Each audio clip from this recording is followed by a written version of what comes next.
మహాపరిశుద్ధుడా, పరలోకపు తండ్రి, గొప్ప దేవ, నీ ఘనమైన ఉన్నతమైన దివ్యమైన నామాన్ని బట్టి మీకే వేల కొలది స్తుతులు, స్తోత్రాలు, వందనాలు తెలియపరుస్తున్నాం మా తండ్రి. ఇదిగో ప్రభువా, ఈ శుక్రవారం ఈ ఉపవాస ప్రార్థనలో తండ్రి ఇటు రీతిగా నిన్ను మహిమపరిచి, నిన్ను ప్రార్థించి, నిన్ను కీర్తించి, నీ యొక్క శ్రేష్టమైనటువంటి మాటలు విని తద్వారా ఆధ్యాత్మికంగా తండ్రి నీ ఆత్మలో, నీ కృపలో, నీ దయలో, నీ ప్రేమలో స్థిరపరుటకు మీరు ఇచ్చిన శ్రేష్టమైన సమయాన్ని బట్టి మీకే వేల కొలది స్తుతులు, స్తోత్రాలు, వందనాలు తెలియపరుస్తున్నాం మా తండ్రి. ఇదిగో ప్రభువా, ఈ శ్రేష్టమైనటువంటి సమయాన్ని మాకు ఇచ్చినందుకు స్తోత్రాలు. ఈ ప్రాంతం అంతా కూడా నీ సన్నిధి అంతా కూడా నీ మహిమతో నింపి ఇక్కడ జరుగుతున్నటువంటి ప్రతి కార్యము ద్వారా మీరు మహిమ పొందుకొని తద్వారా మమ్మల్ని ఆశీర్వదించి దీవించమని ప్రాముఖ్యంగా ఈ శుక్రవారం ఉపవాస ప్రార్థనకి నీ బిడ్డలందరినీ సన్నిధికి నడిపించినందుకు స్తోత్రాలు.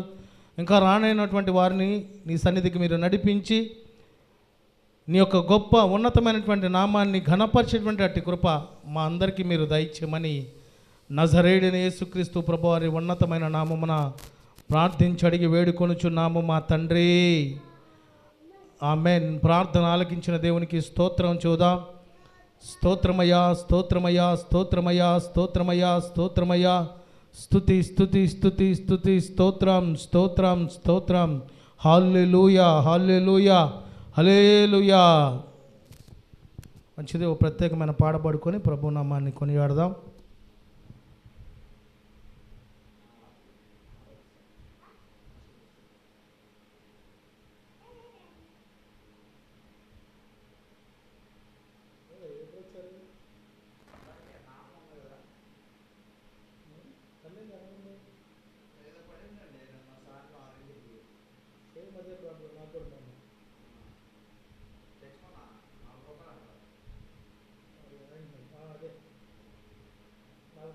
నా దగ్గర ఉంది, నా దగ్గర తెచ్చేవాడిని.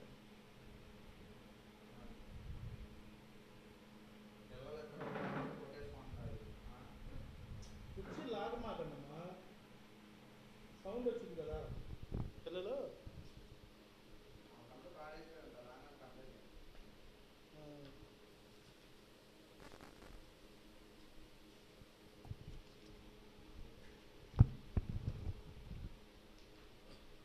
అమ్మాయి రాలేదా?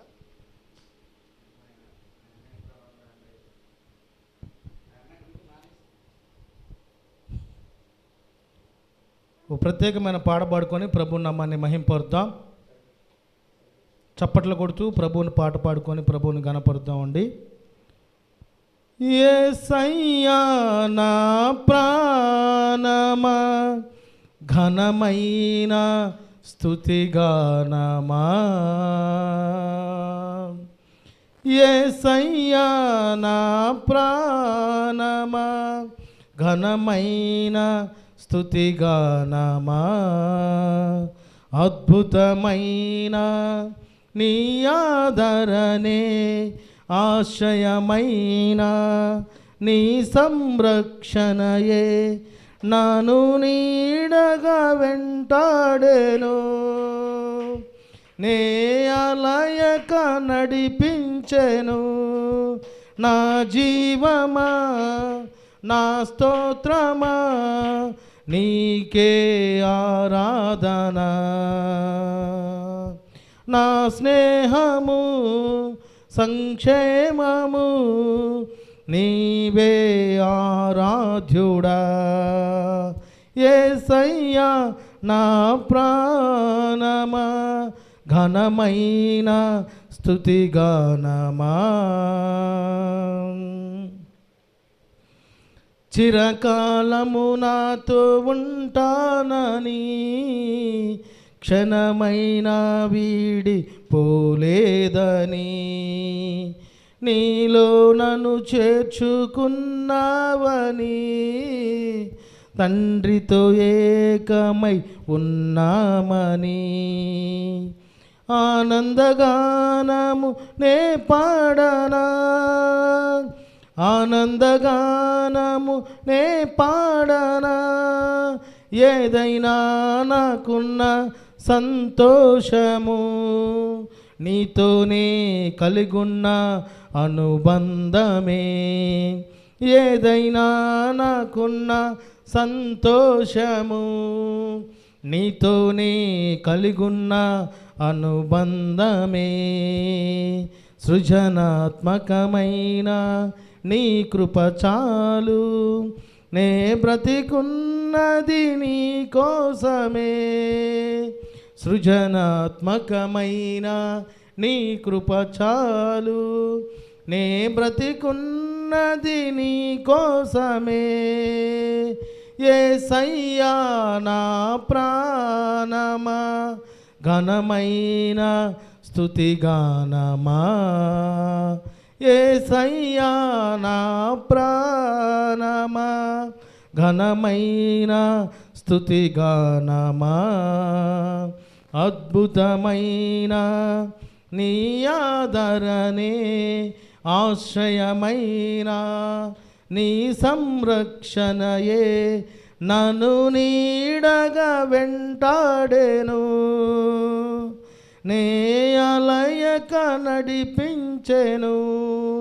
నా జీవమా, నా స్తోత్రమా, నీకే ఆరాధన. నా స్నేహము, సంక్షేమము, నీవే ఆరాధ్యుడా. యేసయ్యా నా ప్రాణమా, ఘనమైన స్తుతిగానమా. జీవజలముగా నిలిచావని, జలనిధిగా నాలో ఉన్నావని, జనులకు దీవెనగా మార్చావని, జగతిలో సాక్షిగా ఉంచావని. ఉత్సాహగానము నే పాడనా, ఉత్సాహగానము నే పాడనా. ఏదైనా నీ కొరకు చేసేందుకు ఇచ్చితివి బలమైన నీ శక్తిని. ఏదైనా నీ కొరకు చేసేందుకు ఇచ్చితివి బలమైన నీ శక్తిని. ఇది ఏ చాలును నా జీవితాంతము, ఇలా నా కన్నీయు నీవే కదా. ఇది ఏ చాలును నా జీవితాంతము, ఇలా నా కన్నీయు నీవే కదా. యేసయ్యా నా ప్రాణమా, ఘనమైన స్తుతిగానమా. యేసయ్యా నా ప్రాణమా, ఘనమైన స్తుతిగానమా. అద్భుతమైన నీ ఆదరణే, ఆశ్రయమైన నీ సంరక్షణయే నన్ను నీడగా వెంటాడెను.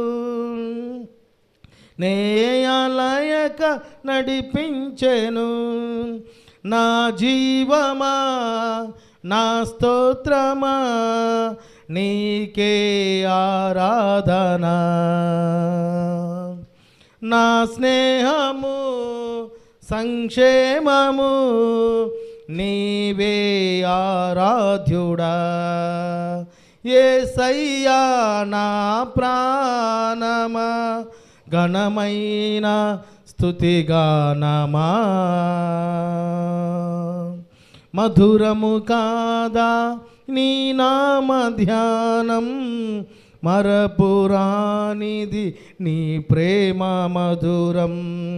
మేలు చేయుచు నన్ను నడుపు వైనం, క్షేమముగాన ఈ లోక పయనం. స్తోత్ర గీతముగానే పాడనా, స్తోత్ర గీతముగానే పాడనా. నిజమైన అనురాగం చూపావయ్యా, స్థిరమైన అనుబంధం నీదేనయ్యా, నిజమైన అనురాగం చూపావయ్యా, స్థిరమైన అనుబంధం నీదేనయ్యా. స్తుతుల సింహాసనం నీ కొరకేగా, ఆసీనుడవైనను పాలించవా. స్తుతుల సింహాసనం నీ కొరకేగా, ఆసీనుడవైనను పాలించవా. యేసయ్యా నా ప్రాణమా, ఘనమైన స్తుతిగానమా. యేసయ్యా నా ప్రాణమా, ఘనమైన స్తుతిగానమా. అద్భుతమైన నీ ఆదరణే, ఆశ్రయమైన నీ సంరక్షణయే నన్ను నీడగా వెంటాడెను. నే అలయక నడిపించెను. నా జీవమా నా స్తోత్రమా నీకే ఆరాధన. నా స్నేహము సంక్షేమము నీవే ఆరాధ్యుడా. యేసయ్యా నా ప్రాణమా, ఘనమైన స్తుతిగానమా. హల్లెలూయా. కృపగల దేవుని పరిశుద్ధమైన నామమునకు మహిమయు ఘనతయు ప్రభావములు కలుగునుగాక. ఆమెన్. ఈ శుక్రవారము ఉపవాస ప్రార్థనలు దూరాన సమీపాన దేవుని సన్నిధిలో కూడి ఉన్న దేవుని బిడ్డలైన మీ అందరికీ మన ప్రభువును రక్షకుడైన యేసుక్రీస్తు ప్రభువారి పరిశుద్ధమైన నామమున మీ అందరికీ హృదయపూర్వకపు వందనములు, ప్రత్యేకపు శుభములు తెలియపరుస్తున్నాను. నజరేయుడైన యేసుక్రీస్తు ప్రభువారి ఉన్నతమైన కృప మనకి తోడై ఉండును గాక. ఆమెన్. రాజులు మొదటి రాజులు గ్రంథము రాజులు మొదటి గ్రంథము 19వ అధ్యాయము 14వ వచనాన్ని చదువుకుందాం.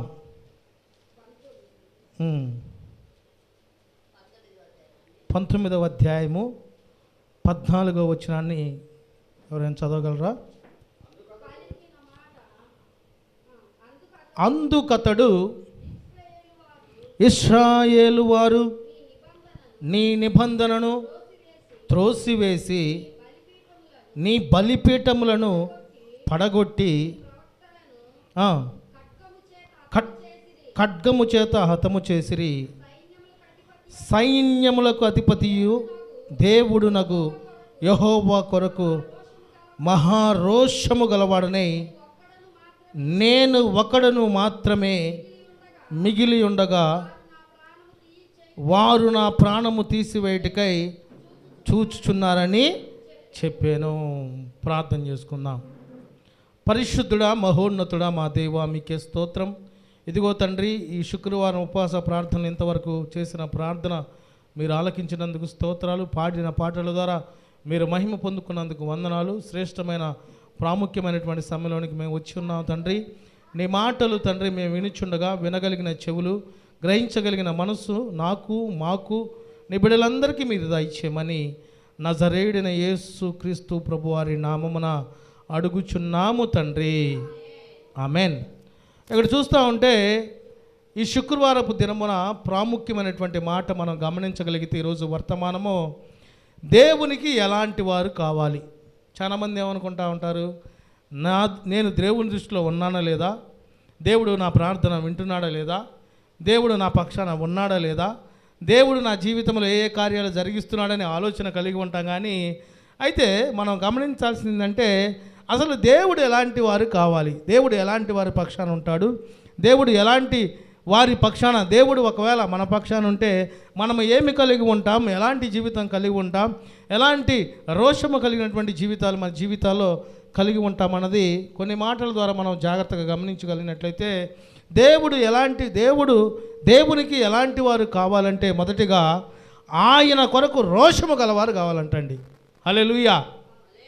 ఎలాంటి వాళ్ళు కావాలి? దేవుని కొరకు రోషము కలిగి జీవించేవారు కావాలి. కొంతమందిని మనం చూస్తూ ఉంటే ఈ లోకంలో రోషం కలిగి ఉంటారు. ఎవరన్నా నన్ను ఏమన్నా అన్నారంటే ఎప్పుడు ఏం చేయాలని పగబట్టి పాము వలె ఉండేవారు ఉంటారండి. దేవుని కొరకు ఎప్పుడన్నా మనం రోషం కలిగి ఉన్నామా? దేవుని ప్రార్థించుటలో, వాక్యము ధ్యానించుటలో, దేవుని సువార్త ప్రకటించుటలో రోషము కలిగి ఉండేవారమై ఉండాలండి. కొన్ని పట్టణాల్లో, గ్రామాల్లో, ప్రాంతాల్లో మనం చూస్తూ ఉంటే చిన్న కరపత్రిక ఇస్తేనే అనేకమైనటువంటి మాటలు, దూషణలు, వ్యర్థమైనటువంటి మాటలు మాట్లాడుతున్నా మరణించటానికి కూడా వెనుకంజ వేయకుండా రోషము కలిగి దేవుని పరిచర్య చేసే సేవకులు, విశ్వాసులు ఎంతో వేల మంది మన ప్రాంతంలో, దేశంలో ఉండి ఉన్నారు. హల్లెలూయా. దేవునికి మహిమ కలుగును గాక. అయితే ఆ రోషము మనలో దేవుడు చూడాలనే ఆలోచన కలిగి ఉన్నాడండి. అందుకని ఇక్కడ మనం చూస్తూ ఉంటే అందుకు అతడు ఇశ్రాయేలు వారు నీ నిబంధన త్రోసివేసి నీ బలిపీఠమును పగలగొట్టి నీ ప్రవర్తనను ఖడ్గము చేత హతము చేసిరి. సైన్యములకు అధిపతియు దేవుడు నాకు యెహోవా కొరకు మహారోషము గలవాడనై నేను ఒకడును మాత్రమే. ఆయన ఒక్కడే మిగిలి ఉన్నాడండి. ఆ ఇశ్రాయేలు ప్రజలు ఆయన మండపాన్ని, తనకు కలిగినటువంటి వాటిని పాడు చేసి ఆ బలిపీఠమును పడవేసి అనేకమైనటువంటి కార్యాలు చేస్తున్న దేవుడు ఏర్పరచబడినటువంటి ప్రవక్త ఒక్కడే రోషము కలిగి ఉన్నాడు. ఈనాడు చాలామంది యొక్క జీవితంలో దేవుడి కొరకు పనిచేయటంలో రోషము లేదు, దేవుని కొరకు జీవించటంలో రోషము లేదు. వాళ్ళ సొంత ఆలోచనలు, సొంత ఉద్దేశాలు, సొంత నమ్మకాల మీద ఆధారపడి ఉంటున్నారు. కానీ నా ప్రియ దేవుని బిడ్డలారా, ఈ శుక్రవారం ఉపవాస ప్రార్థనలో నేను తెలియపరచాల్సినటువంటి ఆలోచన విధానం ఏమై ఉన్నదంటే, మనము గనక రోషము కలిగి ప్రభు పరిచర్య చేస్తే మన పక్షాన దేవుడు ఉండును గాక. ఆమేన్. ఎందుకంటే మన దేవుడు రోషము కలిగిన దేవుడు, సర్వ సృష్టికర్త, బలవంతుడైన దేవుడు, నిత్యుడగు తండ్రి, సమాధానకర్త అయి ఉన్నాడు గనక మనము కూడా ఈ లోకములో ఆయన కొరకు రోషము కలిగి జీవించే వరమై, ఆయన కొరకు రోషము కలిగి ఆయన పని చేసే వరమై, ఆయన కొరకు రోషము కలిగి మన కుటుంబాన్ని సరిచేసుకుని దేవుని కొరకు కట్టబడిన కుటుంబముగా మనం ఉండగలిగితే దేవునికి మనలాంటి వారే కావాలి. అనగా రోషము కలిగి జీవించేవారు వారికి కావాలండి. కొన్ని సందర్భాలు మనం చూస్తూ ఉంటే ఒక వ్యక్తిని కాని మాట అంటాం, లేకపోతే కోపపడటం చాలా ఈజీయే. అవునా కదన్నా? ఒక వ్యక్తిని కోపపడటం ఈజీయే కదా? ఈజీయే. కానీ ఆ వ్యక్తిని క్షమించడం చాలా కష్టం అండి. దేవుని కొరకు రోషము కలిగి జీవించేవారు సమాధానము కలిగి ఉంటారు, దేవుని ప్రేమ కలిగి ఉంటారు. ఎన్ని కోపాలు, ఎన్ని నిందలు, ఎన్ని అవమానాలు, ఎన్ని శోధనలు వారి మీదకు ఎదురొచ్చినప్పటికీ రోషము కలిగిన దేవుడు నా పక్షాన ఉన్నటువంటి జీవితం కలిగి సమాధానముగా వారు ఉంటారు. హల్లెలూయా. కనుక మనం ఏం కలిగి ఉండాలి? దేవుని కొరకు రోషము గలవారమై ఉండాలి. రెండవ పాయింట్ మనం చూస్తే నమ్మకస్తులమై ఉండాలి. నమ్మకస్తులమై ఉండాలి. కీర్తనలు 101వ కీర్తన, పరిశుద్ధ గ్రంథం అందరూ తెరిచి దేవుని మాటలు చూద్దామండి. 101వ కీర్తన 6వ వాక్యాన్ని చదువుకుందాం.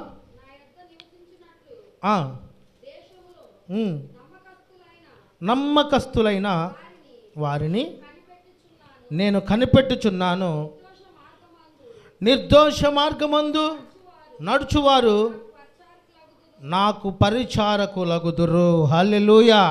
ఇక్కడ వాక్యము తెలియపరుస్తుంది, దావీదైనటువంటి కీర్తనకారుడు తెలియపరుస్తున్నాడు, నా యొద్ద నివసించినట్లు దేశములో నమ్మకస్తులైన వారిని నేను కనిపెట్టుచున్నానండి. నమ్మకమైనటువంటి వారు ఏం చేస్తారు? నిజాయితీగా ఉంటారు, యథార్థముగా ఉంటారు, దేవునికి ఇష్టమైనటువంటి జీవితం వారు కలిగి ఉంటారు. కొన్ని సందర్భాల్లో అవనమ్మకమైనటువంటి స్థితిగతులు వారికి ఎదురైనా కానీ వారికి ఉన్నటువంటి నమ్మకాన్ని వారు కొనుక్కోబడరు. అందుకనే దేవుడు మనలో ఎలాంటి వారిని ఇష్టపడతాడంటే దేవుని యందు నమ్మకమైనటువంటి వారిని మనల్ని దేవుడు ఇష్టపడతాడండి. మొదటగా మనం నమ్మకం కలిగి ఉండాలి, విశ్వాసము కలిగి ఉండాలి, విధేయత కలిగి ఉండాలి. దేవుని యందు మనం నమ్మకం కలిగి ఉంటే మన యొక్క స్థితిగతులు, మన పరిస్థితులు, మన జీవన విధానం, మన పరిమాణాలు దేవుడు మార్చును గాక. ఆమేన్. మనం నమ్మకం కలిగి ఉంటే మన ప్రార్థన దేవుడు విన్నాడని అర్థమైపోతుంది. మనం నమ్మకం కలిగి ఉంటే దేవుడు మన ప్రార్థన చేసి ముగించేలోపు దేవుడు మన పక్షాన కార్యము చేయబోతున్నటువంటి నమ్మకం మనకు దేవుడు దయచేస్తాడు. అందుకనే మనం నమ్మకము కలిగి ఉండే వారమై ఉండాలండి. దేవునికి గనక నమ్మకం కలిగి ఉన్నటువంటి వ్యక్తిగా మనం ఉండగలిగితే మనకి ఇంకా సమస్తము సమృద్ధిగా దేవుడు దయచేస్తాడు. హల్లెలూయా. కొంతమంది ఏం చేస్తారంటే మనుషులు నమ్ముతారు, మనుషుల మీద ఆధారపడతారు. మనుషుల యొక్క ఆలోచన ప్రకారము, మనుషుల యొక్క ఉద్దేశాల ప్రకారము, మనుషుల యొక్క నిర్ణయాల ప్రకారం మనం ఆలోచన కలిగి ఉంటే కొన్ని సందర్భాల్లో ఉపయోగపడినట్టు ఉంటుంది, కానీ ఆ ఉపయోగము నీకు దేనికి పనికి రాదు. దేవుని మీద ఆధారపడితే, దేవుని యందు నమ్మకం ఉంచితే, దేవుని యొక్క ఉద్దేశాలు మన జీవితంలో నెరవేర్చగలిగితే నీవు కలిగి ఉన్నటువంటి నమ్మకాన్ని బట్టి దేవుడు నీకు ఏది కావాలో దానికంటే సమస్తము సమృద్ధిగా దయచేయునుగాక. ఆమేన్. హల్లెలూయా. గడిచిన వారం మనం ఇక్కడుండి ప్రార్థన చేసాం. జయమ్మ గారు హాస్పిటల్లో ఉన్నప్పుడు మనం ప్రార్థన చేస్తున్నప్పుడు పేరమ్మ గారు అనేటువంటి ఆమె గురించి కూడా ప్రార్థన చేసాం. అయితే మనం ఇక్కడ నమ్మకముగా ప్రార్థన చేసాం. ఏమని ప్రార్థన చేసాం? ప్రభువా, నీ బిడ్డని స్వస్థపరచండి, మంచి ఆరోగ్యము దయచండి, శక్తిని దయచండి, జ్ఞానము దయచండి, బుద్ధిని దయచండి, వారికి ఉన్నటువంటి సమస్యలు మీరు తీసివేయండి అని యేసు నామములో నమ్మకంగా మనం ప్రార్థన చేసాం. ఆ నమ్మకాన్ని బట్టి దేవుడు ఏం చేశాడు? అక్కడ కార్యము జరిగించాడు, స్వస్థపరిచాడు. హల్లెలూయా, హల్లెలూయా. ఇప్పుడు ఘనత ఎవరికి వచ్చింది? నజరేయుడైన యేసుక్రీస్తు ప్రభువారికి ఘనత వచ్చింది. హల్లెలూయా. ప్రార్థన చేసిన మనదేమి లేదు, ప్రార్థన చేయమన్న జయమ్మ గారిదేమి లేదు, కానీ ఘనత ఎవరికి రావాలంటే దేవునికి రావాలి. అదేవిధంగా మనము కూడా దేవుని మీద నమ్మకం కలిగి ఉండాలి. అపవాది ఏం చేస్తాడంటే అవనమ్మకం అనేటువంటి బాణము మన మీద పడేస్తాడండి. ఎలా ఉంటుందంటే అది నీ ప్రార్థన నీ గద్దాటి కూడా వెళ్ళట్లా. నీ జీవితం ఏంది? పరిశుద్ధంగా ఉన్నానని అనుకుంటున్నావు, కానీ నువ్వు పరిశుద్ధంగా లేవు. నువ్వు దేవుని కొరకు జీవిద్దాం అనుకుంటున్నావు, కానీ నువ్వు జీవించట్లేదని మొదటిగానే మన మీద, మన జీవితంలో, మన స్థితిగతుల్లో ఒకలాంటి ప్రభావితమైనటువంటి ఆలోచన కలిగిస్తాడు. కానీ మనము నమ్మదగిన దేవుని వైపు పూర్తి నమ్మకం కలిగి ఆయన చిత్తమైనటువంటి ఆలోచనలు కలిగి మనం ముందుకెళితే ఏ అపవాది అయితే మనల్ని కదిలించాలని, ఏ అపవాది యొక్క మాటలు మన మీద నిందలు, అవమానాలు, దూషణలు కలిగించాలని ఆలోచన కలిగి ఉన్నారో అదే అపవాది ముందు మన దేవుడు మన తల ఎత్తువాడుగా ఉంచునుగాక. ఆమేన్. ఎప్పుడు మనము దేవునికి కావాలి అంటే దేవుని యొక్క దృష్టిలో నేను ఉండాలి, ఆయన తలంపుల్లో నేను ఉండాలి, ఆయన చిత్తం ప్రకారం నేను జీవించాలనే ఆలోచన మనం కలిగి ఉన్నప్పుడు తప్పకుండా దేవుడు మనల్ని అంచెలంచెలుగా ఆశీర్వదిస్తాడు. హల్లెలూయా. దేవుడిచ్చే ఆశీర్వాదం లోకంలో మనం చూడలేం. దేవుడిచ్చిన ఆశీర్వాదం ఉన్నతమైనది, శక్తివంతమైనది, మాటలతో వర్ణింప సఖ్యము కానిది. హల్లెలూయా. కనుక దేవునికి ఎలాంటి వారు కావాలంటే నమ్మకస్తులు కావాలండి. అందుకని మోషేని దేవుడు ఎన్నుకున్నాడు. నా ఇల్లంతటిలో మోషే నమ్మకస్తుడని నీవు చెప్పలా, నేను చెప్పలా, పెద్దోళ్ళు చెప్పలా, దేవుడే స్వయంగా తెలియపరచడండి. ఈనాడు మనల్ని కూడా దేవుడు ఏం చెప్పాలంటే పలానా వ్యక్తి నమ్మకస్తుడు, హల్లెలూయా, పలానా వ్యక్తి నమ్మకమైనటువంటి వాడు అనేటువంటి మాట మన గురించి దేవుడు చెప్పగలిగితే ఆ ధన్యకరమైనటువంటి జీవితం మనకి చాలు. మూడవ మాట మనం చూద్దాం. దేవునికి ఎలాంటి వారు కావాలి? మొదటిగా రోషము కొరకు, ఆయన కొరకు రోషము గలవారిగా ఉండాలి. రెండవదిగా నమ్మకమైనటువంటి వారిగా, నమ్మకస్తులుగా ఉండాలి. మూడవదిగా వివేకము కలిగి దేవుణ్ణి వెదికే వారిగా ఉండాలండి. వివేకము, జ్ఞానము కలిగి ఉండాలి. దేవుని కొరకు జీవించాలి. దేవుని యొక్క వాక్య జ్ఞానము, ప్రార్థనా జ్ఞానము, మన కుటుంబాన్ని కట్టుకునే జ్ఞానము, మన యొక్క స్థితిగతులు దేవునికి ఇష్టమైనటువంటి జ్ఞానం మనం కలిగి ఉండాలి. హల్లెలూయా. కీర్తనలు 14వ కీర్తన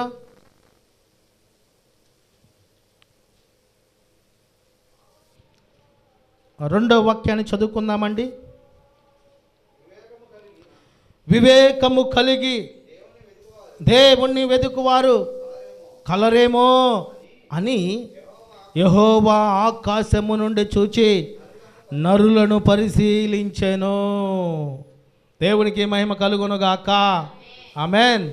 అంటే ఇక్కడ మనం చూస్తూ ఉంటే దైవ సంబంధమైనటువంటి జ్ఞానము కలిగి తద్వారా వారి కుటుంబాలు దేవునిచే కట్టబడినటువంటి జ్ఞానముతో, తెలివితో, ఆలోచనతో, బుద్ధితో కలవారు ఎవరైనా ఉన్నారేమో అని యెహోవా దేవుడు ఆకాశము నుండి చూచి నరులను పరిశీలించాడండి. హల్లెలూయా. ఇప్పుడు మనల్ని కూడా దేవుడు ఆకాశం నుంచి చూసి పరిశీలిస్తూ ఉన్నాడు. మనం ఏం చేస్తా ఉన్నది జ్ఞాపకము చేసుకోవాలి. దేవుడు మన వైపు చూస్తున్నప్పుడు మనం ఏం చేయాలి? ప్రార్థన చేయాలి, వాక్యము ధ్యానించాలి. దేవా, నీ జ్ఞానము, నీ బుద్ధి, నీ ఆలోచన నాకు దయచేయని దేవుని యొక్క ఆలోచన విధానంలో మనం జీవించేవారుగా ఉంటే ఈ లోకం ఎట్లా పోతానో మనకు సంబంధమే లేదు. మన లోకము, మన ఆలోచన, మన మార్గము, మన ఉద్యోగం అంతా కూడా పరలోకాన్ని గురించి ఉంటుంది. హల్లెలూయా. అంతేగాని ఈ లోకంలో మనం సిఐడీలు చూస్తూ ఉన్నాం అనుకో అన్నా, నిన్నని కాదులే చదువుతున్నా, మామూలుగా సిఐడీలు చూస్తాం మన ఇష్టం వచ్చినట్టు. దేవుడు ఒకసారి పరిశీలన చేస్తా నా బిడ్డ చంద్రశేఖర్ ఏం చేస్తున్నాడని చూస్తూ ఉన్నాడు అనుకో, చక్కగా ఫోన్ తీసుకొని సిఐడి ఏమైంది ఏందని చూస్తూ ఉన్నాను అనుకో, అబ్బా బాగా బిజీగా ఉండాలి, జాగ్రత్తగా ఉండు, తర్వాత చూస్తాలే అంటాడా లేదా? అవునా? అదే సమయంలో నీకు కలిగిన సమయంలో ప్రార్థన చేసుకుంటా, ప్రభువా నా కుటుంబంలో జరిగిన సమస్య నీకు ఎరుగు ఉన్నావు, నా జీవితం మార్చాయా, నా బ్రతుకు మార్చాయా, నా పరిస్థితి మార్చాయా అని అన్నగాదు ఎవరైనా కానీ ప్రభువుని వేడుకుంటూ ఉన్నప్పుడు దేవుడు చూశాడు అనుకోండి, ఎలా ఉంటుంది అప్పుడు పరిస్థితి? ఆ ప్రార్థన ముగించేలోపే గొప్ప కార్యము దేవుడు జరిగించును గాక. ఆమేన్. కనుక యెహోవా దృష్టి అంతటను సంచరించుచున్నది. ఇప్పుడు దేవుడు చూస్తున్నాడు మనం దేవుని సన్నిధిలో ఉండి ఏం చేస్తున్నాం, ఎలాగున్నాం, ఏ మనసు కలిగి ఉన్నాం, నీ ఆలోచన ఏమై ఉన్నది సమస్తము దేవుడు ఎరిగే ఉన్నాడు. ఆయన హృదయ అంతరంగములు ఎరిగి ఉన్నవాడై ఉన్నాడు. హల్లెలూయా. కనుక వివేకము కలిగి దేవుణ్ణి వెదికేవారు దైవ సంబంధమైనటువంటి జ్ఞానము కలిగి వెదకాలండి. దేవుణ్ణి వెదికే వారికి ఏం కలిగిద్దంటే బుద్ధి వచ్చిద్ది, భక్తి వచ్చిద్ది, వివేకం వచ్చిద్ది, వారిలో ఉన్నటువంటి లోపాలు వాళ్ళకి తెలియపరచబడతాయి. చాలామంది దేవుని యొక్క పరిచయం చేసే గొప్ప గొప్ప భక్తులు వారు ఏం చేశారంటే పరిశుద్ధ గ్రంథంలో ఉన్నటువంటి లోపాలు ఎతకాలని చూస్తే దేవుడు స్పష్టంగా వారి లోపాలు చూపించాడు. అమ్మో ఇది నిజమేనా ఆయన బాబు, ఇది రోషము కలిగిన దేవుని యొక్క పరిచర్య, ఈ పరిశుద్ధ గ్రంథము దేవునిచే రాయబడినదని వారి గుర్తెరిగి ఏదైతే లోపాలు ఎతుకుతామని చూశారో పరిశుద్ధ గ్రంథం, ఆ గ్రంథము చేత పట్టుకొని అనేక మందికి సువార్తను వారు ప్రకటించారండి. హల్లెలూయా, హల్లెలూయా. కనుక మనము కూడా వివేకము కలిగి దేవుణ్ణి వెదికే వారమై ఉండాలి. మీరు అనొచ్చు ఒక్కొక్కసారి, అంటే ఎప్పుడు మనం దేవుని వివేకం కలిగే ఉండాలా, ఎప్పుడు మనం దేవుని మీద ఆధారపడి ఉండాలా, ఎప్పుడు మనం దేవుని ఇష్టానుసారమైనటువంటి మనసు కలిగి ఉండాలంటే తప్పకుండా కలిగి ఉండాల్సిందే. ఎప్పుడైతే దేవుని కుమారుడుగా, కుమార్తెలుగా మన జీవితంలో రక్షణ ద్వారా మార్చబడినాయో ఆ క్షణము నుంచి మరణించేంత వరకు కూడా దైవ జ్ఞానంతో నింపబడిన వారి పక్షాన దేవుడు తోడుగా ఉండును గాక. ఆమేన్. వివేకము, జ్ఞానము లేకపోతే ఆలోచన అనగా మనకు వెంటనే గుర్తొచ్చేది ఎవరు? జ్ఞాని అయిన సొలొమోను గుర్తొస్తాడు. ఎందుకంటే జ్ఞాని అయిన సొలొమోను నాకు ఆస్తి అయ్యా, లేకపోతే నాకు అంతస్తు అయ్యా, నాకు హోదా అయ్యా, నన్ను రాజును చేయని తను అనుకోలే. దేవునిచే రాజుగా అవ్వబడినవాడు తన యొక్క తండ్రికి దక్కని స్థానము తనకి దేవుడు దయచేశాడు. గొప్ప జ్ఞానం ఏంటంటే దేవుని యొక్క మందిరాన్ని కట్టే జ్ఞానము దేవుడు తనకి దయచేశాడండి. తన తండ్రి అయినటువంటి దావీదు నేను కట్టాలి ప్రభు అని సమస్తం సమకూర్చినప్పటికీ నీవు దానికి తగిన వాడవు కాదు, కనుక నీ కుమారుడిచే నేను దాన్ని కట్టిస్తానన్నాడు.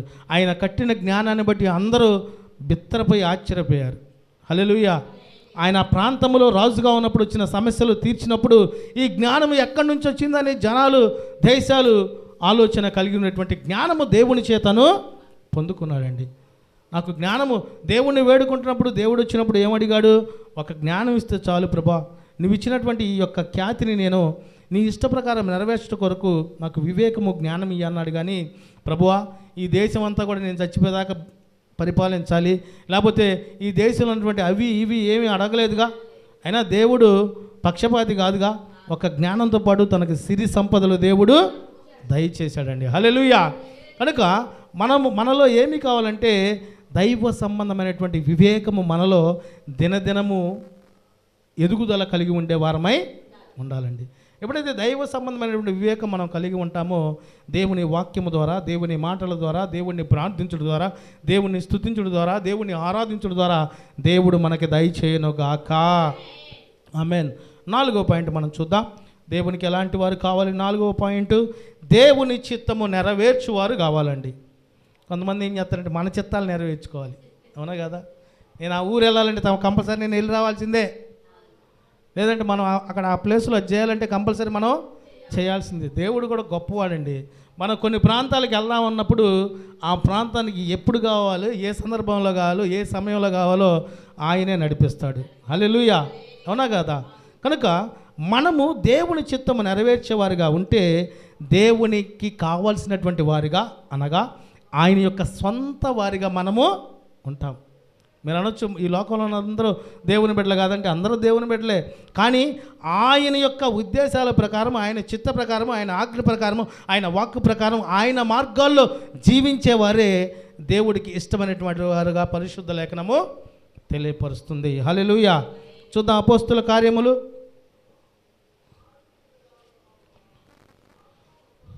జ్ఞాని అయిన సొలొమోను అపోస్తులైనటువంటి పౌలు గారు తెలియపరుస్తున్న మాట అపోస్తుల కార్యంలో 13వ అధ్యాయము 22వ వచనాన్ని చదవగలరు ఎవరైనా? తరువాత అతని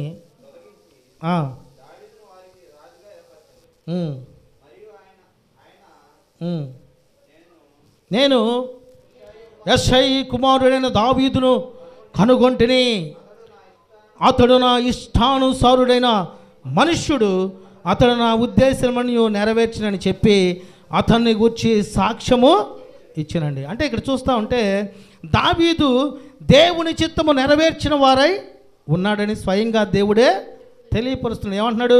అతను నా ఇష్టానుసారైనటువంటి మనుష్యుడు, అతడు నా ఉద్దేశమని నెరవేర్చినని చెప్పి అతన్ని గూర్చి సాక్ష్యము ఇచ్చాడండి.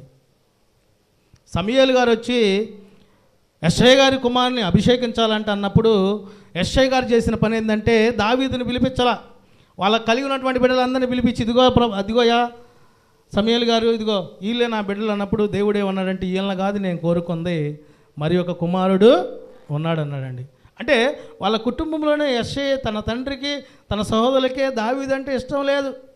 దావీదు కేవలం గొర్రెల కాపరి మాత్రమే, వాడు గొర్రెలు మేపడానికి తప్పితే దేనికి పనికిరాడని వాళ్ళు ఉద్దేశించుకున్నారు ముందుగానే. కానీ దేవుడు తన చిత్తము నెరవేర్చినటువంటి వ్యక్తిగా దావీదు ఉన్నాడు గనక దావీదుని రాజుగా దేవుడు ఎన్నిక చేసుకున్నాడు. హల్లెలూయా, హల్లెలూయా. అందుకని ఇక్కడ చూస్తూ ఉంటే అతన్ని తొలగించి దావీదును వారికి రాజుగా ఏర్పరచును, మరియు ఆయన నేను యెష్షై కుమారుడైన దావీదును కనుగొంటిని, అతడు నా ఇష్టానుసారైనటువంటి మనుష్యుడు, అతడు నా ఉద్దేశమును నెరవేర్చునని. మనం ఎలాంటి వారిగా ఉండాలంటే దేవుని చిత్తము నెరవేర్చేవారిగా ఉండాలంటే దేవుని ఇష్టాన్ని ముందు తెలుసుకొని ఆ ఇష్టాలు నెరవేర్చే వారమై మనము ఉండాలి. దేవుని ఇష్టాలు ఏంటి? వెనకమాల ప్రకటన చరిత్రలో మనం చూస్తూ ఉంటే మోషే గారికి 10 ఆజ్ఞలు దేవుడు ఇచ్చాడు. ఆజ్ఞల ప్రకారం జీవించడం దేవునికి ఇష్టమే. తర్వాత యేసుక్రీస్తు ప్రభువారి ద్వారా 2 ఆజ్ఞలు మనకి ఇచ్చాడండి.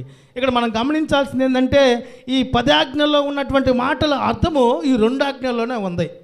హల్లెలూయా. ఏం ఆజ్ఞ అయ్యి? మొదటి ఆజ్ఞ ఏంది దేవుడు మనకిచ్చింది? నీ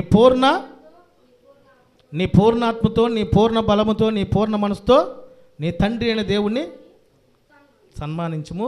రెండవది, నిన్ను వలె నీ పొరుగు వారిని ప్రేమించుము. ఈ మొదటి మాటలోనే మనం దేవుణ్ణి పూర్ణ హృదయముతో, పూర్ణాత్మతో, పూర్ణ బలముతో సేవించేవారం, వేరొక దేవుణ్ణి సేవించు.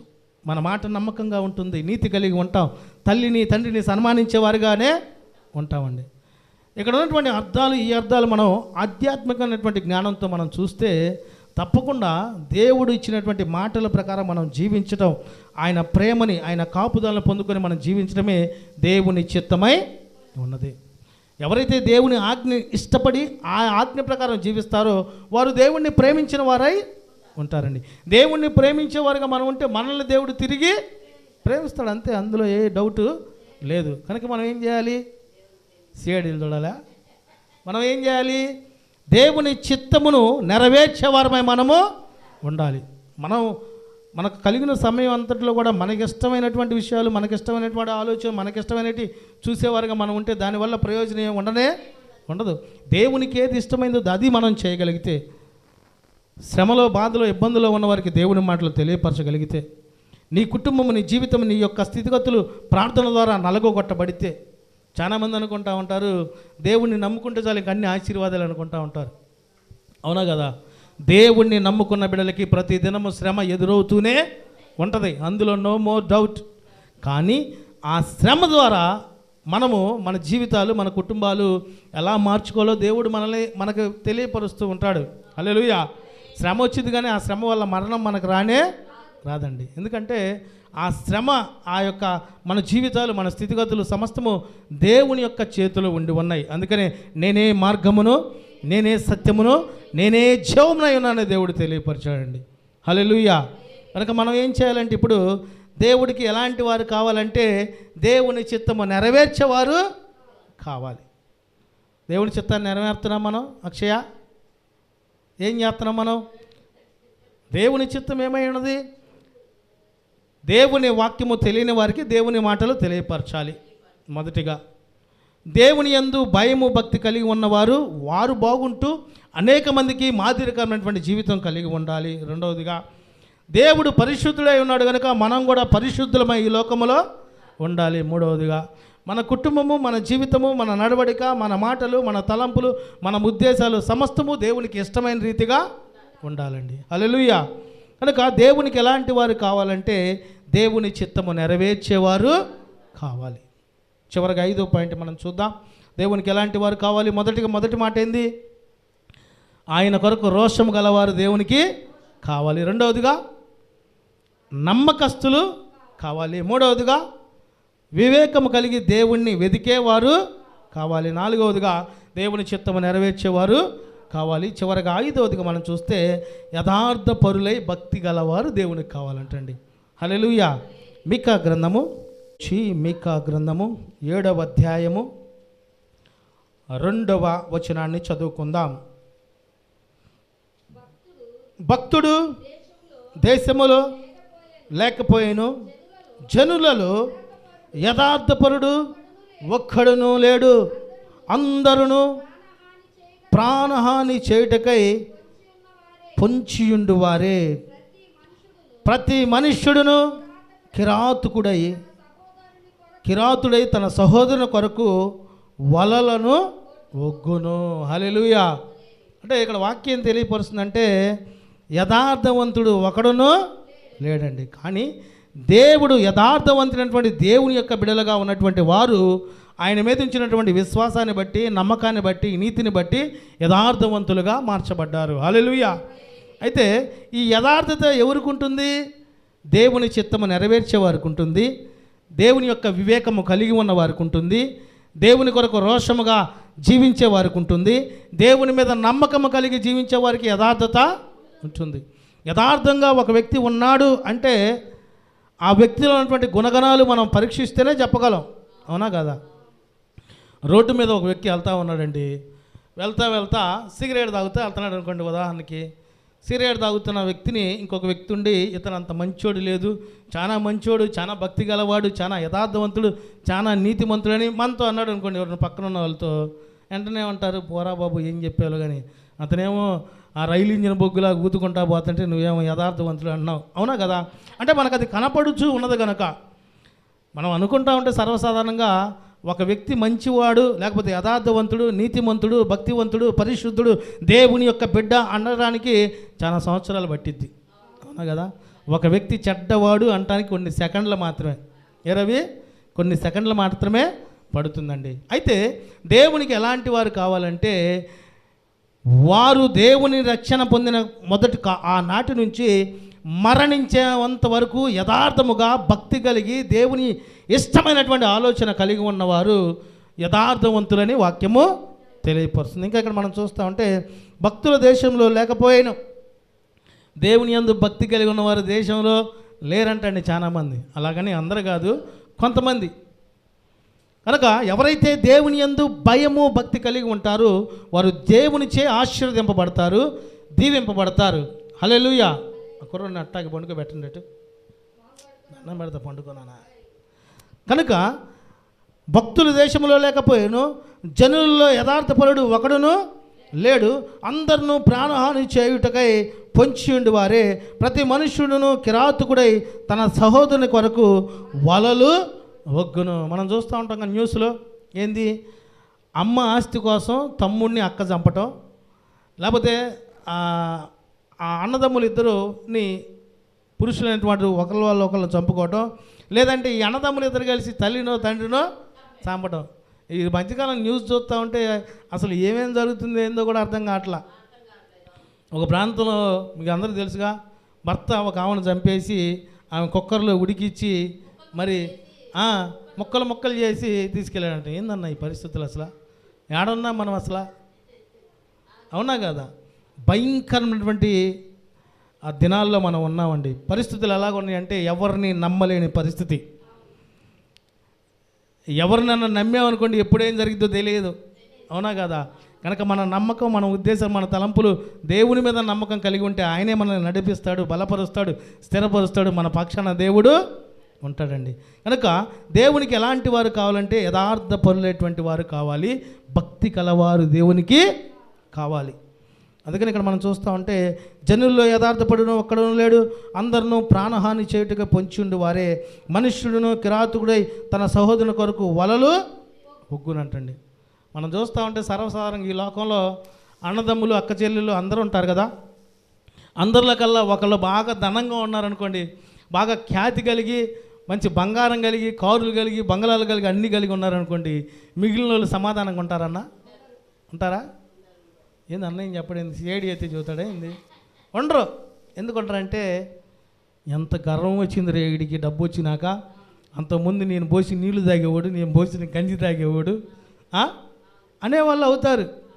నా సహోదరుడు దేవుడు దీవించాడు, అంచెలంచెలకు ఎదుగుతున్నాడు, అబ్బా దేవా నా సహోదరుడు నీవు చక్కగా ఉన్నతమైన స్థితిలో ఉంచినందుకు నీకు వందనాలయ్యా అని చెబుతారా?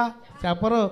ఇదిగో ప్రభువా నా సహోదరుడు నీ మాట వింటలేదయ్యా, నీతో రావట్లేదయ్యా, ప్రార్థనకు రావట్లేదయ్యా, ఇదిగో నీ చిత్తం అయితే ఈరోజు ఎప్పుడు పడితే అప్పుడు నీ ఇష్టమయ్యా, ఉన్నదంతా కూడా సడన్గా పోవాలయ్యా అంటారు. లేకపోతే ఇన్కమ్ ట్యాక్స్ వాళ్ళు వచ్చి ఇల్లు చెకింగ్ చేయాలయ్యా. అవునా కదా? అతడు దేవునిచే దీవించబడి, దేవునిచే ఆశీర్వదింపబడి, దేవుని కృప తన మీద నిండుగా మెండుగా ఉండి ఉన్నతమైనటువంటి ఘనత దేవుడు దయచేసాడు అన్నది ఆలోచన లేదు. మనుషుల ఆలోచన ఎలాగుంటుందంటే ఎక్కడ డబ్బు ఉంటే అక్కడ ఆలోచన ఉంటుంది. అందుకనే ధనాపేక్ష లేని వారై మీరు ఉండండి. సూది బెజ్జంలో ఒంటన్న విశ్వాసాన్ని బట్టి సూది బెజ్జంలో వెళ్ళింది, కానీ ధనాపేక్ష కలిగి ఉన్న వారికి పరలోకంలో స్థానం లేదని నేను అన్నానా? దేవుడే తెలియపరిచాడండి. కనుక ధనం అవసరమే, కొంతవరకు మనకు ధనం కావాలవుతుందంటే అవసరమే, కానీ అధికమైనటువంటి ధనాపేక్ష మన జీవితంలో కలిగి ఉండటానికి మనం వీలు లేదు. అందుకనే మనం ఏం చేయబడాలంటే ఈ లోక సంబంధమైనటువంటి ప్రతిదీ కూడా మనం విడిచిపెట్టిన వారమై ఉండాలండి. మనిషి మరణించాడు అనుకోండి, మరణించిన తర్వాత అయ్యో నేను భక్తి కలిగి ఉంటా, యథార్థత కలిగి ఉంటా, నీతి కలిగి ఉంటా, నీ కొరకు జీవిస్తా అంటే కుదిరిద్దా? ఎప్పుడైతే తను ఈ లోకాన్ని విడిచాడో అంతటితో తన యాత్ర ముగించబడింది. కనుక మనకు సమయం ఉన్నప్పుడే సమయాన్ని సద్వినియోగపరుచుకునే వారమే మనము ఉండాలి. హల్లెలూయా. కనుక నా ప్రియ దేవుని బిడ్డలారా, ఈ శ్రేష్టమైనటువంటి సమయంలో పరిశుద్ధాత్ముడు నాతో మనందరితో మాట్లాడుతున్నాడు. దేవునికి ఎలాంటి వారు కావాలో ఒక 5 మాటలుగా దేవుడు మనకు తెలియపరిచి ఉన్నాడు. కనుక మనం కూడా రోషము కలిగే వారమై ఉందాం, దేవునికి ఇష్టమైనటువంటి వారిగా ఉందాం, దేవుని యందు అధికమైనటువంటి నమ్మకం కలిగి ఉండేవారిగా ఉందాం, వివేకం కలిగి దేవుణ్ణి వెదికేవారు కలిగి దేవుడు మన వైపు చూస్తున్నప్పుడు దైవ సంబంధమైనటువంటి జ్ఞానంతో మన కుటుంబాన్ని మనము దేవుని పరిచర్య కొరకు పనిచేసేవారుగా మనం ఉందాం. 4వదిగా దేవుని చిత్తము నెరవేర్చేవారమై ఉందాం. మనం దేవుని పని చేసామనుకో, దావీదు దేవుడు ఏం చేస్తాడు? మన పని చేస్తాడా చేయడా? వదిలేస్తాడా? వదిలేయడు. నా ఫిలాసఫీ అదే. కొన్ని సందర్భాల్లో నేను డ్యూటీకి వెళ్ళడానికి కూడా ఎగ్గొట్టి దేవుడు పని చేయడానికి వెళ్తా. అయితే నాకు ఆ డ్యూటీలో ఏదైతే రావాలో అంతకంటే రెట్టింపు దేవుడు నాకు వేరే చోట ఏర్పాటు చేస్తాడు. దేవునికి మహిమ కలుగును గాక. చివరగా యథార్థపరులైనటువంటి వారు, భక్తి కలిగి వారు దేవునికి కావాలండి. కనుక ఈనాడు మనం దేవుని యొక్క దృష్టిలో ఉన్నామో లేదో ప్రశ్నించుకొని ఇక నుంచైనా దేవుని కొరకు జీవించేటువంటి అట్టి గొప్ప కృప దేవుడు మనందరికీ దయచేయను గాక. ఆమెన్. పరిశుద్ధాత్ముడి మాటలన్నీ మన వినికిడిలో ఆశీర్వదించి దీవించును గాక. ఆమెన్. ప్రార్థన చేసుకుందామండి. అందరం కళ్ళు ముచ్చుకొని తల్ల వంచి ప్రార్థనలో ఏకీపిద్దాం. మహాపరిశుద్ధుడా, పరలోకపు తండ్రి, గొప్ప దేవా, మీకే స్తోత్రమయ్యా. ఇదిగో తండ్రి, దేవునికి ఎలాంటి వారు కావాలన్నది బహుసూటిగా మీరు మాకు 5 మాటలతో మాట్లాడి ఉన్నారు తండ్రి. కనుకనైనా ప్రభా, మా వైపు మీ దృష్టి ఉంచినప్పుడు మీకు కావలసిన వారిగా ఉన్నామో వేరైనటువంటి వారుగా ఉన్నామో కనుకనైనా ప్రభా, మా యొక్క ఆలోచనలు, తలంపులు, ఉద్దేశాలు ఎలా ఉన్నాయో ఒకసారి మమ్మల్ని మేము ప్రశ్నించుకొని నీ కొరకు నీకు ఇష్టమైనటువంటి వారుగా ఉండేటువంటి అట్టి గొప్ప ఆలోచన, వివేకము, బుద్ధి, భయము, భక్తి మాలో మీరు కలిగించుదురు గాక. ఇదిగో ప్రభువా, ఇక నుంచి మేము మీకు ఇష్టమైనటువంటి వారుగా ఉండేటువంటి అట్టి నడిపింపు మా అందరికీ మీరు దయచేయుదురు గాక. ఇదిగో ప్రభు, మాకు సమయం దొరికినప్పుడల్లా ఏదో వ్యర్థమైనటువంటి ఆలోచనలు కలిగి ఉండకుండా ప్రార్థన చేయుటకు, వాక్య పఠనము ధ్యానించుటకు, దేవుని మాటలు వినుటకు, శోధనలు, వేదనలు, బాధలు, నిందలు, అవమానాలు ఉన్నటువంటి బిడ్డలను దర్శించి వారిని నీ మాటల చేత ప్రభావితం చేసి వారిని ధైర్యపరచుటకు మీరు కృప దయచేయమని ప్రార్థిస్తున్నాము తండ్రి. ఇదిగో ఈ ప్రార్థనలో దూరాన సమీపాన నాయన తండ్రి, నీ మాటలు వింటున్నటువంటి నీ బిడ్డల పక్షాన మీరు ఉన్న ప్రభువా, తలలు వంచి ప్రార్థనలు ఏకీపిస్తున్నటువంటి బిడ్డల పక్షాన్ని మీరు తోడై ఉండి అద్భుత ఆశ్చర్యకార్యాలు జరిగించమని ప్రార్థిస్తున్నాము తండ్రి. ఇదిగో ప్రభా దేవా, నీ కొరకు మీ కొరకు జీవించేటువంటి కృప మా పక్షాన్ని మీరు నెరవేర్చమని ప్రార్థిస్తున్నాము తండ్రి. ఇదిగో ప్రభువా, మీరు మమ్మల్ని ప్రేమించి ఉన్నారు కనుక లోకమనేటువంటి పాపం నుంచి విడుదల కలిగించిన కొరకు నజరేయుడైన యేసుక్రీస్తు ప్రభువారిని ఈ లోకానికి మనిషిగా, నరరూపిగా మీరు పరిశుద్ధాత్మ ద్వారా పంపించి ఉన్నారు తండ్రి. ఇదిగో ఈ లోకంలో మేము ఎలాంటి పరిశుద్ధత, యథార్థత, నీతి, భక్తి కలిగి ఉండాలో ఆయన యొక్క క్రియలను బట్టి మీరు మమ్మల్ని తెలుసుకొని ఆ ప్రకారంగా జీవించడని తెలియపరిచి ఉన్నారు తండ్రి. ఇదిగో ప్రభా, మా అందరి పాపములు మోసుకొని పోవుటకు గొర్రె పిల్లవలే దేవుడు ఈ లోకానికి వచ్చి మా పాపముల నిమిత్తం తను మరణించి శిక్షణ పొంది నాయన తండ్రి వేదన చెంది మరణించి ఉన్నాడు ప్రభువా. ఇదిగో తండ్రి, దేవుడు పునరుద్ధానుడు అయ్యాడు గనుకనే మాకు పునరుద్ధానపు శక్తిని దయచేసిన దేవా స్తోత్రాలు తండ్రి. ఇదిగో ప్రభువా, తిరిగి రెండవ రాకడగా దేవుడు రాబోతూ ఉండగా నీకు ఇష్టమైనటువంటి వారిని, నీవు ఎలాంటి వారిని అయితే కోరుకున్నావో వారు మాత్రమే పరలోకం వెళ్ళగడతారని మీరు తెలియపరిచి ఉన్నారు కనుక మేము కూడా రెండో రాకడలో దేవుడు వచ్చినప్పుడు ఆయనతో పాటు కొనుక్కోబట్టడానికి మీరు కృప దయచేయమని ప్రార్థిస్తున్నాము తండ్రి. ఏమన్నా తప్పులుంటే తీసివేయండి ప్రభా, ఏమన్నా అవమానాలుంటే తీసివేయండి తండ్రి. మీకు అయిష్టమైనటువంటి ప్రతి కార్యము ఇప్పుడే మా నుంచి మీరు తొలగించుదురుగాక. మీకు ఇష్టమైనటువంటి జీవితము ఇప్పటి నుంచి మాకు మీరు నేర్పించుదురుగాక. ఇదిగో ప్రభువా, మేము తిరిగి ఇంటికి వెలుచు ఉన్నప్పుడు తండ్రి, మా ప్రార్థనకి మీరు జవాబు సిద్ధపరిచి అద్భుత కార్యాలు మీరు జరిగిస్తున్నందుకు స్తోత్రాలు. మేము తిరిగి ఇంటికి వెలుచున్నప్పుడు దేవునికి ఇష్టమైనటువంటి జీవితం నేను జీవిస్తే చాలు అనేటువంటి ప్రేరణ, అనేటువంటి మనసు, అనేటువంటి ఆత్మ సంబంధమైనటువంటి కృపా వరములతో మమ్మల్ని మీరు నింపుదురుగాక. దేవా, మీరు మాకుంటే చాలు తండ్రి. నీ మాట, నీ చూపు, నీ తోడు, నీ నీడ మాకు చాలు ప్రభువా. కనుక నీకు ఇష్టమైనటువంటి వారిగా మమ్మల్ని మీరు తండ్రి మేము మలుచుకొని ఉండటకు కృప దయచేయమని ప్రార్థిస్తున్నాము తండ్రి. నీ బిడ్డలందరూ కూడా మీరు విడిచిపెట్టడానికి ఇష్టపడలేదు నాయన ప్రభా. కనుక ప్రతి బిడ్డ కూడా నశించిపోకుండా నీ పరలోకం చేర్చుకో అటు కృప దయచేయమని ప్రార్థిస్తూ, ఇదిగో ప్రభా, ఎలాంటి వారు కావాలి మీకు ఇష్టమైనటువంటి వారిని తెలియపరచావు తండ్రి. అలాంటి వారుగా మేము ఉంటూ నీ కృపలో, నీ దయలో, నీ ప్రేమలో, నీ కాపుదల్లో ఎదిగేటువంటి అటు కృప మా అందరికీ మీరు దయచేయమని ప్రార్థిస్తూ, ప్రాముఖ్యంగా ఈ దినాన్నైనా ప్రభా, జయమ్మ గారి యొక్క భర్త గారు రాము గారినైనా తండ్రి 25వ సంవత్సరం తండ్రి జ్ఞాపకార్థ కూడిక నైనా ప్రభా నిమిత్తం కుటుంబస్తులు అందరూ నాయన తండ్రి గ్యాదర్ అయ్యి సమకూర్చుకొని జరుగుతున్నటువంటి కార్యాన్ని బట్టి నిన్ను ప్రార్థించి కొనియాడేటువంటి కృప అట్టి ఆలోచన మీరు మాకు దయచేసినందుకు స్తోత్రాలు తండ్రి. ఇదిగో ప్రభా, ఈ లోకంలో ఎవ్వరునైనా తండ్రి మరణం అనేటువంటిది రుచి చూడకుండా ఉండలేరు నాయన ప్రభా. నీకు ఇష్టమైనటువంటి నీ బిడ్డలను మాత్రమే మరణ రుచి చూడకుండా నీవు కొనిపోయి ఉన్నావు తండ్రి. కనుక రేపో మాపో వెనక ముందో అందరూ మరణించవలసినటువంటి వారై ఉన్నారు. కానీ మరణించిన వారి క్రియలను బట్టి వారి నీతిని బట్టి, వారి యథార్థాన్ని బట్టి మేము ఎలాగుండాలో అన్నది మీరు మాకు జ్ఞాపకం చేయమని ప్రార్థిస్తున్నాం తండ్రి. నీతిమంతుని జ్ఞాపకం చేసుకుంటూ ఆశీర్వాదకరమని మీరు తెలియపరిచావు తండ్రి. నీతిమంతుడైనటువంటి దేవ, మీ నీతి, మీ యథార్థత, మీ పరిశుద్ధత మీ జ్ఞాపకం చేసుకొని ఈ లోకములో మీకు ఇష్టమైనటువంటి క్రియలో జీవించినట్లు కృప దయచేయండి. ఇదిగో రాము గారి కుటుంబానికి, జయం గారి కుటుంబానికి నాయన ప్రభా మీరు ఆదరణ దయచేయండి, నెమ్మదిని దయచేయండి. వారిని లేని లోటు మీరు తీర్చమని ప్రార్థిస్తున్నాం. వారి కుటుంబానికి మీరు శిరస్సుగా ఉండి వారి బిడ్డలు, వారి కుటుంబాలు, వారి యొక్క స్థితిగతులు మీరు కట్టి నీ కృపలో బలపరచమని ప్రార్థిస్తున్నాం.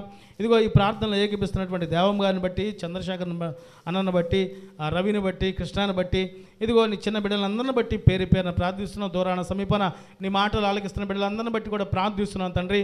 ప్రతి బిడ్డను ఆయన తండ్రి వారి స్థితిగతులు గుర్తెరిగి దేవుని కొరకు, దేవునికి ఇష్టమైనటువంటి దేవుని యొక్క ఆలోచన ప్రకారము, వివేకం ప్రకారము, దేవుని యొక్క భక్తి కలిగి నేను జీవించగలిగితే దేవుని దృష్టి నా మీద ఉంటుందనేటువంటి అట్టి మనసు దయచేసి వారి స్థితిగతులు మార్చి దేవా, వారు ఈ లోక సంబంధమైనటువంటి ఆలోచన కాకుండా పరలోక సంబంధమైనటువంటి జ్ఞానంతో నింపబడేటువంటి ఆలోచన నీ బిడ్డలకి మీరు దయచేయమని ప్రార్థిస్తూ, ప్రాముఖ్యంగా తండ్రి ఈ శుక్రవారం ఉపవాస ప్రార్థన మొదటి నుంచి ఇప్పటి వరకు మీరు తోడుగా ఉండి మీరే సమస్తము పరిశుద్ధపరిచి నడిపిస్తూ బలపరుస్తూ స్థిరపరుస్తున్నందుకు మీకే స్తుతులు, స్తోత్రాలు, వందనాలు తెలియపరుస్తూ సమస్త విషయాల్లో మీరే మాకు తోడై ఉండి మీ యొక్క ఆలోచన, తలంపులు, బుద్ధి, జ్ఞానము, వివేకం మాకు దయచేయమని నజరేయుడైన యేసుక్రీస్తు ప్రభువారి ఉన్నతమైన నామమున ప్రార్థించి అడిగి వేడుకొనుచున్నాము మా తండ్రి, ఆమేన్. ఇప్పుడు మన తండ్రి అయిన దేవుని యొక్క ప్రేమయు, కుమారుడైన యేసుక్రీస్తు ప్రభువారి కృపయు, పరిశుద్ధాత్మ యొక్క సన్నిధి సహవాసమును ఈ ప్రార్థనలో కూడి ఉన్న బిడలకును,